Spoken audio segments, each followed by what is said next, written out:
Welcome to Red's Barbershop, the place to hang out and talk about hoops. This episode of Red's Barbershop is brought to you by our sponsors, Third Eye Consulting and Coastal Plains Insurance of the Lowcountry. Now, hop in the chair because here are your hosts, Justin Jarrett and Tony Red Brewing. Hey, Hoops fans, welcome to the Barbershop. It's Red's Barbershop. That's Tony Red Brewing, the Syracuse basketball legend, McDonald's All-American, and he's going to be the main star of the show here. I'm Justin Jarrett. I'm going to be kind of moving things along, the host, the moderator, if you want to call it that. And we're going to have some great guests on the show week to week, talking just everything basketball, Red, because of course that has been your life, and now you're coaching basketball, and it's still a big part of your life, and stay in tune with everything. And you got all these friends all over the world that are so connected to the game, and we're just going to try to get a different one to hop on with us every week and learn a little bit about them and about their insight into the game. Exactly. And man, I'm so excited to be a part of it. Exactly. Throughout my travels in basketball, I've got to meet so many special people.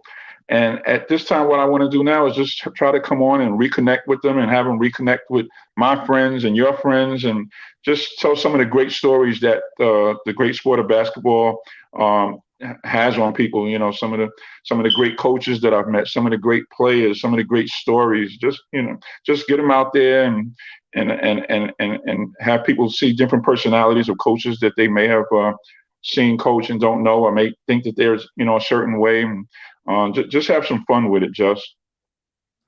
Coach, I still remember the first time I met you. When I first moved out here to Bluffton, South Carolina in about 2005. I think you were coaching over at Hilton Head at the time, maybe, and I met you in the parking lot behind the football stadium. And we've had a great relationship ever since and crossed paths a few times. So just to give people a little bit of background on how this came to be, Bluffton is where you grew up, coming to see your grandparents in the summers as a kid. Yeah, and every summer, as soon as school was out in New York. If school was out June 27th, I was here June 28th. And there's a street in town even named for your family. And so, we can't cross paths, of course, in the sports world. I was covering sports at the Island Packet newspaper here, and we cross paths a lot. And, we both gone on and done other things, but we've stayed in touch and become good friends over the years. And so, I was really excited that you reached out to me with this idea, and you needed somebody to help you do it. And we've been putting together these little local sports podcasts for a while now. So, this is old hat for us, and I'm really excited to do it with you and for us to produce something here in Bluffton, South Carolina, that's, really going to be heard by basketball fans, throughout the country, maybe around the world. Yes, I can't thank you enough. I mean, like you said, we're here in Bluffton, but I plan on bringing in some hosts that are nationally known, and our hosts are going to know all about Bluffton, and Bluffton is going to get to meet some national coaches and players, and we're just going to have some fun with it. Yeah, man, we're looking forward to it. To give a little bit more background on myself, I came here to cover sports at the Island Packet newspaper here in Bluffton, South Carolina in 2005, and worked there for 6 years. Then went to work at University of South Carolina, Beaufort, up the road, and did sports information and marketing there for 6 years. And then I launched my website, locosports.com. And now we've got locogolf.com as well. And now we're adding this podcast to our roster. So really excited about that. And Red, tell people, just in case there's anybody tuning into this who doesn't know who Tony Brewing is, tell them a bit about yourself, and, let them know about your background and how you got to this point. Yeah, well, like we were talking about earlier, I grew up in New York City, but my dad and everybody from my dad's family are right from here in Bluffton, South Carolina. I used to spend my summers here until my basketball travels in the summertime became too heavy, with travel basketball and everything. I was fortunate enough to become through a lot of hard work and some great coaches working with me, one of the best high school players in the nation, and that led me to accepting a scholarship to Syracuse University, where I was drafted by the Sixers. I couldn't get a guarantee. Played in the CBA league for a little while, and then went over to Europe and played.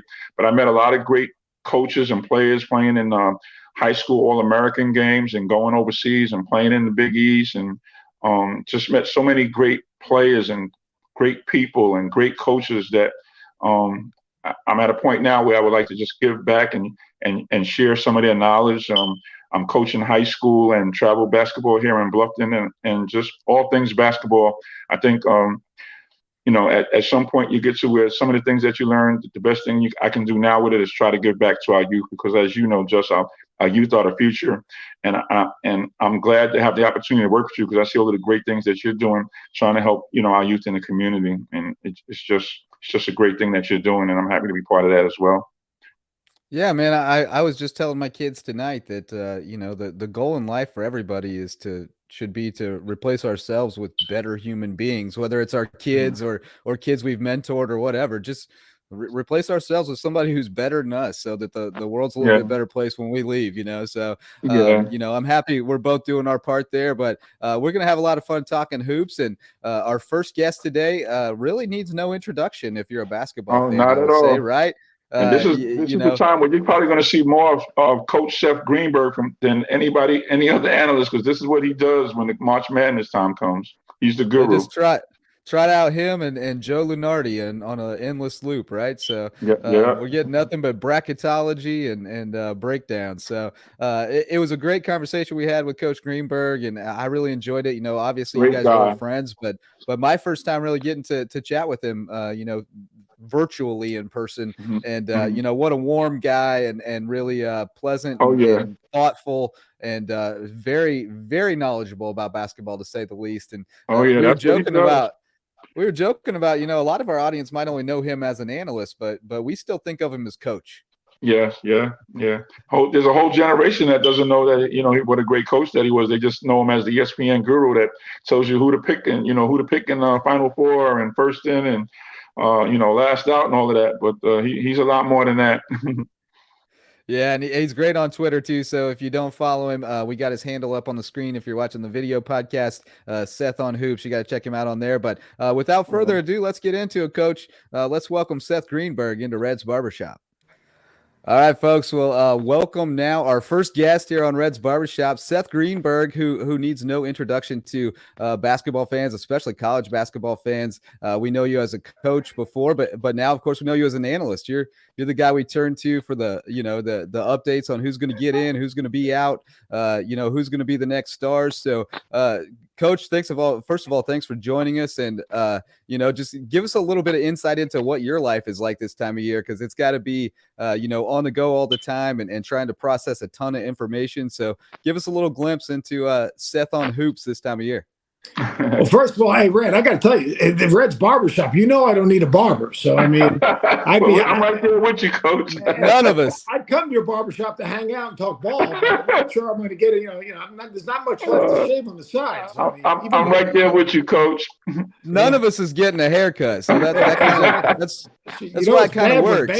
We're just there to hang out.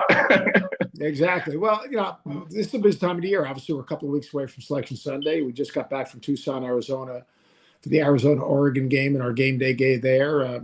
This week is really busy. I've got a studio Monday, Tuesday, Wednesday, and then we'll go Thursday to Waco, Texas, to get ready for the Baylor-Kansas game this weekend. So it's a great time of the year. You're looking at teams. You're looking at teams that are on the bubble. You're trying to figure out, player of the year. You're trying to figure out, like the ACC, for example, how many teams they can get in the tournament. So it's a fun time of the year. It's a great time of the year. This is the time of the year we have to be at our very best, because this is the time of year after the Super Bowl where people are tuning in, and we've got to be able to be there to kind of help educate them. Yeah, everything is basketball at this point. Yeah, you kind of you touched on it there, but this is the time to shine for college basketball. A lot of people are kind of picking it up, mid-season, because they've had other things going on. They've been watching football, whatever. Give us kind of a snapshot of the national scene right now, as far as like who you see as the favorites to go win a national championship. Who are you thinking about for player of the year, that kind of stuff? Well, I mean, look, there's about 8 to 10 teams that can win a national championship this year. And, it's been interesting because no one's been able to hold on to that number one. Now, I think Gonzaga will run the table. They'll end up in the postseason going into the tournament. They should end up number one, and they're really good. I mean, they've got freshman named Chet Holmgren, who's really, really talented. He's kind of like a unicorn. He's a 7-footer with 7'5" wingspan. True Timmy's a great inside scorer with great footwork.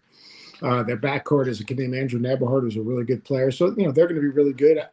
Auburn has had a magical season, and Jabari Smith could be the number one pick in the draft, 6'10", and Bruce Pearl's done a great job there. Kentucky with Oscar Tshiebwe, and everyone, the obituary for Coach Cal, all those people that jumping on the bandwagon when they were losing last year and saying Cal doesn't do this, Cal doesn't do that. The dude can flat coach, and all those media gurus who took shots at him because you can't win unless he's got all McDonald's All-Americans.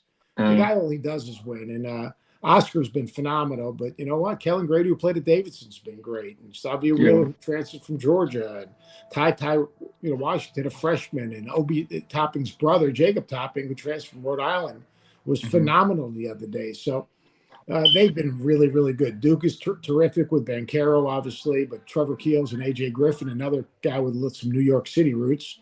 His dad, if I'm not mistaken, played at Seton Hall. It seems like it's wide open this year. Huh? Yeah, it's wide open, man. Have you seen Gonzaga doing anything different this year as opposed to last year when they ran into a team like Baylor with the physicality and maybe the speed edge or some things? Are they playing a different style or doing something that you think would lead you to believe they'll overcome that this year? Red, I think the big thing, Red, is Baylor was so unique last year. That backcourt was so tough. I mean, you're talking about Davion Mitchell was, just relentless on the ball. Jared Butler was relentless on the ball. They were tougher than Gonzaga last year. As good as Suggs was, they were tougher than Gonzaga last year. Holmgren kid's a little different because he can protect the rim. He's a great shot blocker. Timmy's a year older. Rasir Bolden transferred in. Nebahard's got another year underneath his belt. They got a 7-man rotation. They play a beautiful brand of basketball. They flow right from transition game. I think they're a little tougher, not as good. I mean, look, they lost 3 NBA players. I mean, but in relation to the field, they might be better. The field, I'm not sure is as good. I'm not sure there's a team as good as Baylor was a year ago. So Gonzaga is really good, though. I mean, they can really score it. I think one of the hard things is, they go through the West Coast Conference, which is much better this year, but they really don't get pushed. Yeah. So when they get to the tournament with all that pressure, as a overall number 1 seed or number 1 seed, they get in a close game. They've handled that pretty well. I mean, this could be the year they win it all. And if they don't, people say, Gonzaga, it's just no, it's hard to win a championship. I mean, you played on great teams. It's hard to win a championship.